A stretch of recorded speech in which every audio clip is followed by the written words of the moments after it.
बीती रात ईरान ने भयंकर बमबारी की है। ईरान ने इराक के कुर्दिस्तान क्षेत्र के सुलेमानिया में हथियार डिपो पर एयर स्ट्राइक का दावा किया है, जहां धमाके के बाद भीषण आग की तस्वीरें सामने आई हैं। कतर ने इसे संप्रभुता का उल्लंघन बताया है, यानी कतर का कहना है कि यह किसी भी देश की सॉवरेनिटी के खिलाफ है। यानी कि अब पूरा खलीजी ममालिक आपस में भी कहीं ना कहीं एक दूसरे से अब बयान की जंग लड़ रहे हैं। इसके अलावा ईरान का ये जो अग्रेशन है, अब अग्रेशन का मतलब क्या है? ईरान का कहना है कि वो जवाबी हमले कर रहा है। ईरान शुरू से यह कह रहा है कि अगर ईरान के हमलों को निशाना ईरान को बार बार बनाया गया, अगर अमेरिका ने ईरान के बंदरगाहों को, अगर अमेरिका ने ईरान के इंफ्रास्ट्रक्चर को नुकसान पहुंचाया, तो ईरान खलीजी ममालिक में जहां कहीं भी अमेरिका के इंस्टॉलेशंस हैं, अमेरिका के इंफ्रास्ट्रक्चर्स हैं, अमेरिका के अड्डे हैं, उसे नुकसान पहुंचाएगा, फिर चाहे वो कोई भी देश हो।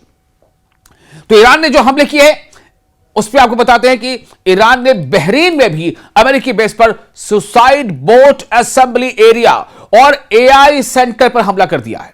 सऊदी अरब में भी ईरान ने अमेरिकी बेस पर बैलिस्टिक मिसाइल दागी है। सऊदी अरब के अल खर्ज में कायम प्रिंस सुल्तान एयरबेस पर मिसाइल हमला हुआ है। सऊदी अरब में ईरान की तरफ से कहना यह है कि यह अमेरिका का इंफ्रास्ट्रक्चर है, यहां अमेरिका का इन्वेस्टमेंट है, इसलिए ईरान सऊदी अरब के अंदर अमेरिका के इस इंफ्रास्ट्रक्चर को निशाना बना रहा है। इस बेस को इसलिए निशाना बनाया गया क्योंकि यहां यूएस के रिफ्यूलिंग टैंकर मौजूद थे। आईआरजीसी ने उत्तरी हिंद महासागर में अमेरिकी नेवल जहाज पर क्रूज मिसाइल से हमले का दावा किया। बड़ा दावा है ईरान का, ईरान की तरफ से बड़ा दावा। इस्लामिक रिवॉल्यूशनरी गार्ड कॉर्प्स ने उत्तरी हिंद महासागर में, यानी जो शुमाल में इंडियन ओशन, उसमें अमेरिकी नौसैनिक जहाज पर क्रूज मिसाइल से हमले का दावा किया है। सऊदी अरब और जॉर्डन में भी अमेरिकी मिलिट्री बेसिस पर ईरान ने मिसाइल हमले किए हैं। यानी ईरान हर तरफ मिसाइलें बरसा रहा है, हर उस देश में, चाहे वो जॉर्डन में हो, चाहे वो कुवैत में हो, चाहे वो यूएई में हो, जहां भी कहीं अमेरिका के बेसिस हैं, अमेरिका के मिलिट्री इंस्टॉलेशंस हैं, वहां पर ईरान हमले कर रहा है। चूंकि ईरान पर भी हमले हो रहे हैं, ईरान का कहना है कि हम हर हमले का जवाब देंगे। ईरान का कहना है कि ईरान झुकेगा नहीं।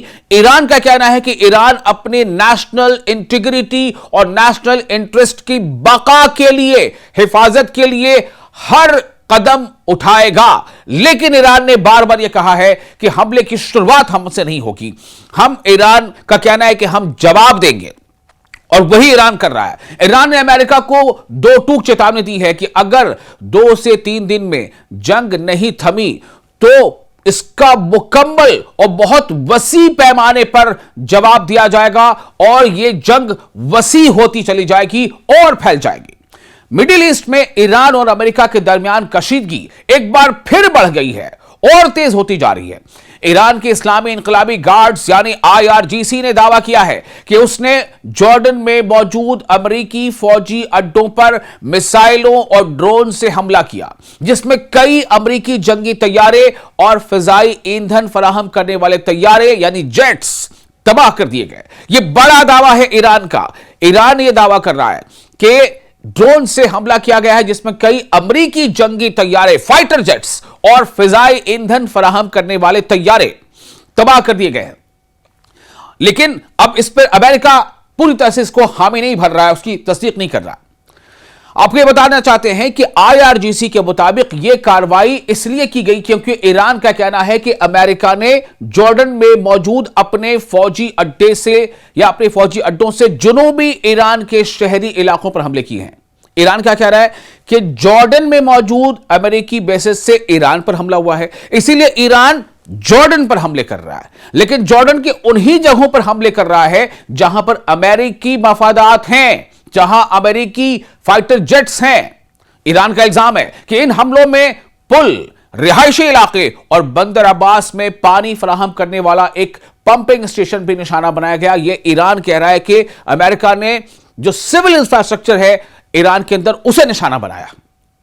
ईरान के बयान के मुताबिक इसके बाद ऑपरेशन नसर 2 के 14वें मरहले में कई बैलिस्टिक मिसाइल और ड्रोन इस्तेमाल किए गए। दावा किया गया कि इन हमलों में अमेरिकी F-35, F-15 और F-16 तैयारों के साथ साथ फिजाई ईंधन फराहम करने वाले कई तैयारों को निशाना बनाया गया, फाइटर जेट्स को निशाना बनाया गया, जिनमें से कई तबाह हुए जबकि मजीद को नुकसान पहुंचा। इस्लामिक रिवॉल्यूशनरी गार्ड कोर यानी IRGC ने यह भी कहा है कि अमेरिका ने अपना सेंटकॉम यानी सेंट्रल कमांड कतर के अल उदैद अड्डे से जॉर्डन के अल अजरक अड्डे में मुंतकिल किया था ताकि वो ईरानी हमलों से महफूज रह सके। ईरान का दावा है कि इस ताजा हमले में इसी इलाके को निशाना बनाया गया, यानी अगर ईरान की बात को सच माने तो ईरान ने सेंटकॉम यानी सेंट्रल कमांड को निशाना बनाया है। एक और अहम बात यह है कि ईरान ने अपने बयान में जॉर्डन के अवाम से भी खिताब किया। उसने कहा कि जॉर्डन यानी उर्दन, जॉर्डन को ही उर्दन कहते हैं, उसने कहा यानी ईरान ने कहा कि जॉर्डन फिलिस्तीनी अवाम के करीब है और उसे अमेरिकी फौजी मौजूदगी के खिलाफ खड़ा होना चाहिए। यह बयान सिर्फ फौजी कार्रवाई नहीं बल्कि सियासी पैगाम भी समझा जा रहा है। अब सबसे अहम सवाल यही है कि क्या वाकई अमेरिकी तैयारे ज्यादा से ज्यादा तबाह हुए हैं जैसा ईरान का दावा है? अभी तक अमेरिका ने ईरान के इस मखसूस दावे की तस्दीक नहीं की है। ऐसा होता भी है और न ही कोई आजाद बैनुल-अक़वामी अदारा इसकी तस्दीक कर सकता है, लेकिन ईरान का यह दावा है और पिछले यानी माजी में हमने देखा है कि कई बार ईरान के दावे सच साबित हुए, कई बार सच साबित हुए। इसलिए फिलहाल यह ईरान का दावा है और आगे आपको अब यह बता दें कि ईरान बिल्कुल अब जारहाना रुख अख्तियार करता नजर आ रहा है। ईरान का कहना है कि हम अपने सेल्फ डिफेंस में, हम अपने आप को बचाने के लिए जिस हद तक हो सकेगा जाएंगे, क्योंकि दुश्मन हमारे यहां हमले कर रहा है। तो अगर ईरान के दावे दुरुस्त होते हैं तो इससे खित्ते में कशीदगी और बढ़ सकती है, क्योंकि जॉर्डन यानी उर्दन अमेरिका का एक अहम इत्तेहादी है, एलाई है, और वहां मौजूद फौजी अड्डे मिडिल ईस्ट में अमेरिकी कार्रवाइयों के लिए अहम समझे जाते हैं। दूसरी तरफ अगर ये दावे साबित नहीं होते हैं तो ये इत्तलाती जंग यानी इंफॉर्मेशन वॉर का भी हिस्सा हो सकते हैं, जिसे भी एक न्यू वे ऑफ वॉर माना जा रहा है, न्यू एज वॉर माना जा रहा है। अब आपको बताते हैं कि ईरान ने उर्दन में यानी जॉर्डन में अमेरिकी फौजी असासों को निशाना बनाने और कई तैयारे फाइटर जेट्स, जैसे मैंने पहले गिना है F-35, F-15 जैसे जेट्स को तबाह करने का दावा किया है।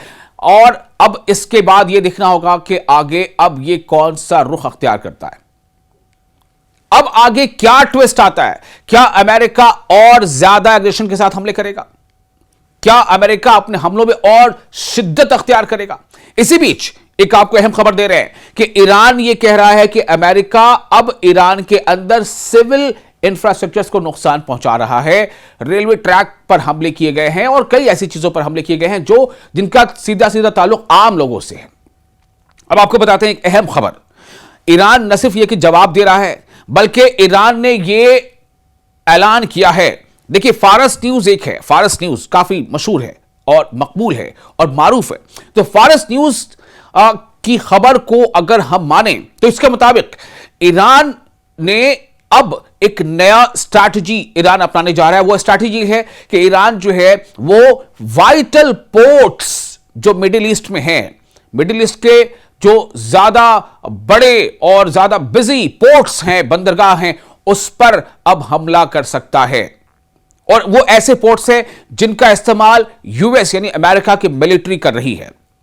मैं आपको नाम गिनाता हूं फारस न्यूज के हवाले से, इनमें कौन कौन से पोर्ट हैं जिन पर ईरान हमले कर सकता है बहुत जल्द। सबसे पहला यूएई यानी मुत्तहिदा अरब अमारात का जबल अली पोर्ट, दूसरा मीना सलमान पोर्ट बहरेन का मीना सलमान पोर्ट बंदरगाह, तीसरा शोएबा पोर्ट और कैंप आरिफ जान किस देश का? कुवैत का। ये वो तमाम लिस्ट है जहां पर ईरान बहुत जल्द हमले कर सकता है। Hamad port Qatar, King Fahd industrial port Yanbu में सऊदी अरेबिया, यह वो लिस्ट है जो फारस न्यूज के हवाले से सामने आई है, जिसके मुताबिक ईरान बहुत जल्द अमेरिका के हमलों के जवाब में ऐसे इन बंदरगाहों पर हमला कर सकता है जो अमेरिका के इस्तेमाल में हैं अलग अलग खलीजी मुल्कों में। तो कुल मिलाकर हालात बिल्कुल संगीन है। अमेरिका हमले कर रहा ईरान पर, ईरान पलटवार कर रहा है। ईरान का साफ कहना है कि कोई भी देश अगर ईरान पर होने वाले अमेरिकी हमले में साथ देगा किसी भी तरह से, तो ईरान के टारगेट पर वो मुल्क भी होगा। फिर चाहे वो सऊदी अरब हो, फिर चाहे वो यूएई हो, फिर चाहे वो जॉर्डन हो, फिर चाहे वो कतर हो, फिर चाहे वो बहरीन हो, कोई भी देश हो। अब देखना यह है कि आगे यह मामला और कितना संगीन होता है और कितनी शिद्दत आती है।